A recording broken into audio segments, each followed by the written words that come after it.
Oh, wow. Oh, we got pink. Someone likes pink. I mean, it's definitely a girl's room. But yet it's masculine. I mean, it looks like the deck of a boat. Hey, what is going on? Welcome back to another video. My name is Chia. I'm a real estate agent here in Sacramento and Elk Grove area. If this is your first time here, consider subscribing. I make videos like this every single week just to keep you guys entertained and educated about the process of buying and selling real estate. So subscribe if you haven't done so already.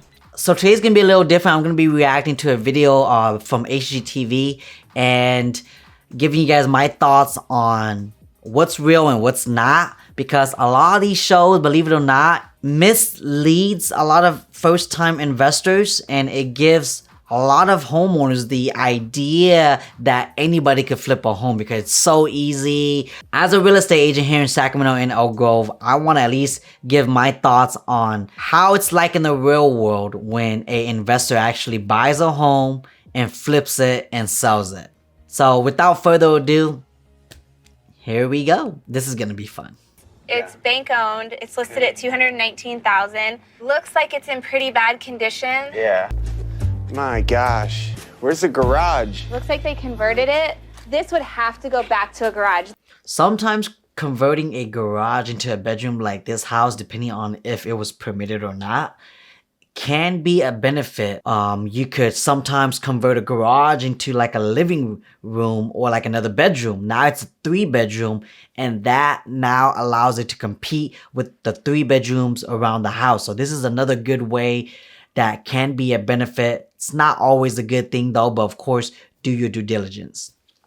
Wow, look at the fireplace. Oh, that's cool. It reminds me of like Fred Flintstone. Not my style.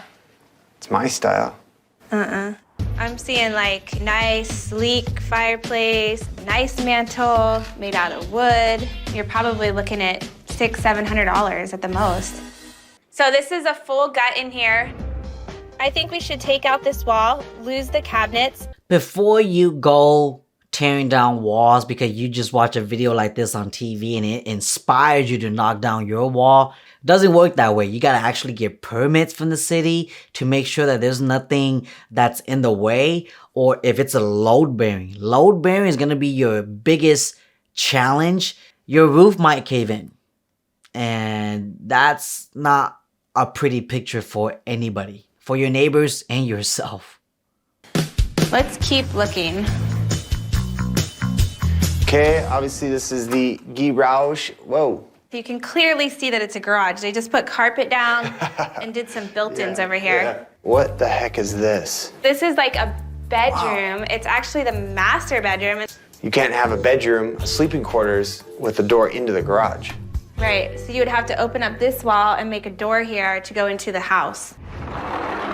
This is what's gonna sell the house. The pool is what everybody wants. Majority of people that are buying homes are first-time home buyers, and they're family people oriented. They might have little kids, so buying a pool like this is not for everyone, especially if you have little kids, because if you guys noticed, there was no gates or fence around the pool area, so that could lead to an issue. This is also something I want to point out too, is when you buy a home and you're planning on putting in a $30,000 to $50,000 pool into your backyard, do not expect to receive that same value back into your home when you sell.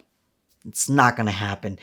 Pools are probably the worst investments ever into putting into your home. It's great because you have the convenience of swimming in the pool. Not so great when you have to maintain it every week, every month, and not so great when you sell it. You're not gonna get that investment back. And we know that so many buyers, their first priority is, I want a house with a pool. Yeah. That is not true. Pool is not the #1 item on a buyer's list. It's normally always schools, location, and then pricing. Give or take location or price. Again, it's a TV show. The list price on this is $219,000. I'd probably offer $195,000 on it, but we're looking at $25,000 in renovation. We would be all in at $220,000. Comps are in the $285,000 range. Minus closing costs and commissions, we're looking at a profit of $50,000. I don't like how they structure these numbers the way they did here because they did not mention if they used a loan to purchase a flip or all cash. And that's the thing I don't like about watching these shows, is because they leave out a lot of the important information out. So now you, the viewer, watch and you're thinking, oh man, you know what? I'm just gonna go get a loan. I'm qualified for 300K FHA. I'm gonna go buy a flip. Doesn't work that way. Appraisal is gonna be a factor when it comes to buying a flip like this. If you're watching TV shows like this and it's motivating you to start flipping houses because you got approved by your lender up to a certain amount, do your due diligence first, because most likely they probably bought this property using hard money financing. There's actually costs involved that you need to factor as well because of points. A typical hard money lender will probably charge you 10%, and they're going to require up to 40% down payment. And a lot of these hard money loans are not like a 30-year term like a traditional FHA or conventional or VA loan. It's only short term, meaning you have to pay back within a year, or at the most 2 years you have to pay back, or you're gonna have to fork out more money by paying a additional point. Do consider that when buying a flip. Most likely, again, I believe they use hard money to buy this property. So at $199,000, we still think it's a good deal and we can make money here. So they got the property for $199. This might have probably happened during a buyer's market. In a buyer's market, there's way more inventory than there is buyers. And vice versa is true for a seller's market. There's more buyers versus inventory in the seller's market. Therefore, prices are going to go up. So the fact that that owner was willing to accept below asking tells me they're either super motivated, desperate to sell, or it's a buyer's market. Because in the seller's market like we see right now here in Sacramento, no seller is accepting below asking price. As a matter of fact, there's bidding wars going on right now. This wall, the whole thing's gonna come out. I love that noise. Doesn't that sound good? We can take a closed down kitchen, a small space, and suddenly within an hour it's open and the whole house feels different.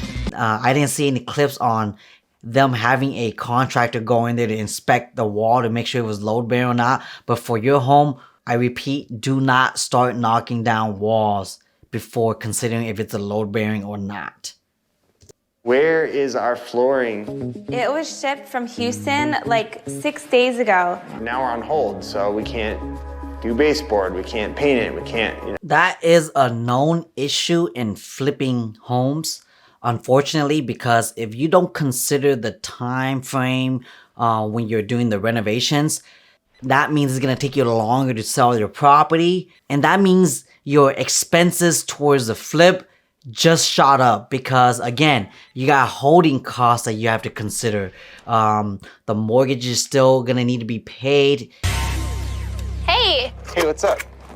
Oh, making a mess? Yeah, usually. What you see him doing here is, and again, I'm not a contractor, but from my experience, that's considered Section 1 dry rock clearance. If a buyer was going to buy this particular property or that has FHA or VA financing, they do require that Section 1 is cleared. A lot of times, this is how investors save money. Instead of replacing that whole wood, they just repair it and paint over all the scuffs that you see here. Oh, this coming is along, looking huh? good. Oh, painted my door the wrong color. Yeah, it's supposed to be blush. You know, must have been a miscommunication in the chain of command. I'm not being passive aggressive. I just got busy. I don't know if I'm ready for this. I think it's gonna look awesome. That is cotton candy right there. Sometimes when you're flipping properties, you want to keep things neutral. You want to keep things pretty general. So that way you're casting your net to majority of buyers that are looking to purchase a home. Because when you're changing it to like a particular personal color, in this case pink, that buyer pool gets very little now because everything else is nice, but the moment they see that color in a room, in a door or whatever, it does change it a lot. So keep that in mind.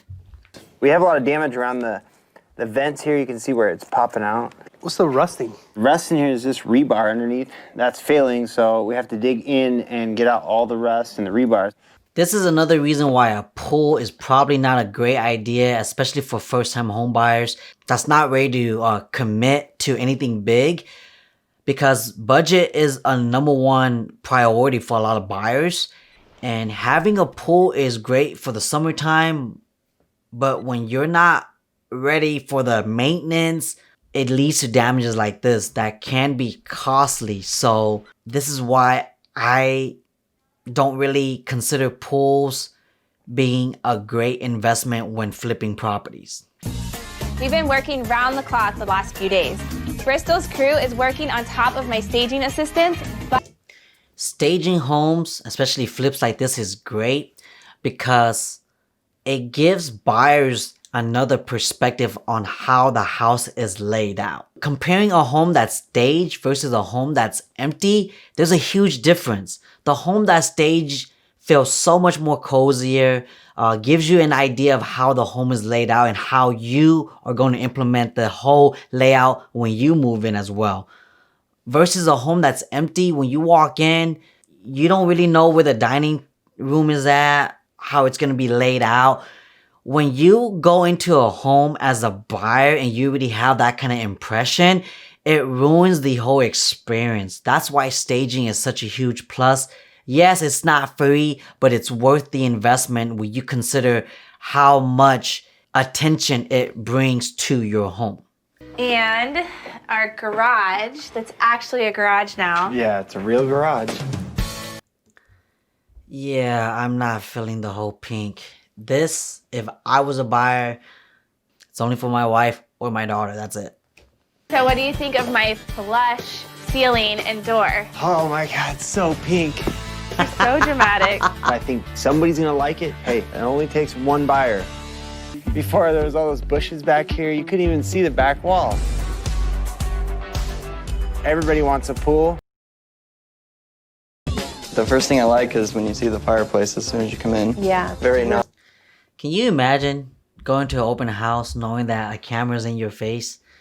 I mean, like, how often did they retake that, right? Walk in again, ma'am and sir, and say your lines again, but then this time put a little bit more energy to it. Like, can you imagine how many times they did that? Maybe they're actors. I don't know. Oh, wow. Oh, we got pink. Someone likes pink. I mean, it's definitely a girl's room. But yet it's masculine. I mean, it looks like the deck of a boat. Masculine. So may I ask what you're listing it at? What would you list it at?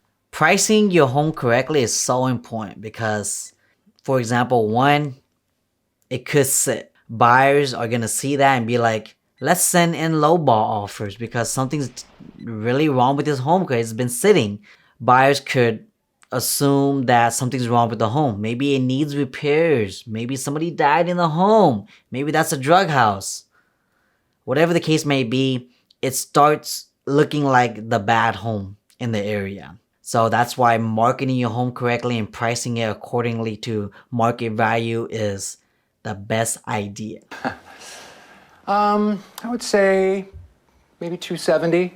As an agent, you always want to get the best deal for your buyers. But when you're representing a seller, it's the opposite. You want to get the highest net profit for your sellers. So in this case, because he's with his buyer, he's going to want a lowball, of course. As a buyer's agent, you normally like to lowball if you can, but this is probably in a buyer's market time or a steady market, not a seller's market like we see today in Sacramento. We listed the house for $285,000. And after just 5 hours on the market, we received an offer for $10,000 over the list price. After a total investment of $223,000 plus closing costs, we made a profit of just over $60,000. I doubt that was all the closing costs that went in because again, like I said, they leave out so much information here and there's going to be taxes involved, escrow fees, title fees, This is what I don't like about these TV shows is they leave out so much information out that gives a lot of individuals the hope that, oh, now they're going to go buy it too. And it gives them the wrong expectation because now they think that buying a home, closing costs is going to be super cheap. In this case, $11,800, but that is not the case at all. There's so much more involved versus just what they put here for show. And I understand it's just a TV show and they don't want to get too complex. But then again, you need to really make sure that your closing costs, holding costs, all of that adds up. Because at the end of the day, it's just going to get right back into your net profit. And that's the last thing you want as a home flipper. And that's it. Hopefully you guys enjoyed this reaction video I made. I know it's a little bit different from what I normally make, but I've been getting so many people asking me that, you know, Chia, I want to go flip a house. I want to go buy an auction. I want to tear down walls because I just got done watching HGTV and I'm inspired now. And that is just not the case in the real world. You got to consider the fact that this is a show and they want to make it entertaining as possible. So you have to take everything they do with a big grain of salt. If you have not yet subscribed to my channel, go ahead and do that. Make sure you do that because 90% of you guys are not subscribed. I'm just saying. And if you like this video and you want to see more of this, give me a thumbs up, comment down below that you do want to see more, and maybe I might react to more videos and give my opinion about what's reality versus what's a TV show.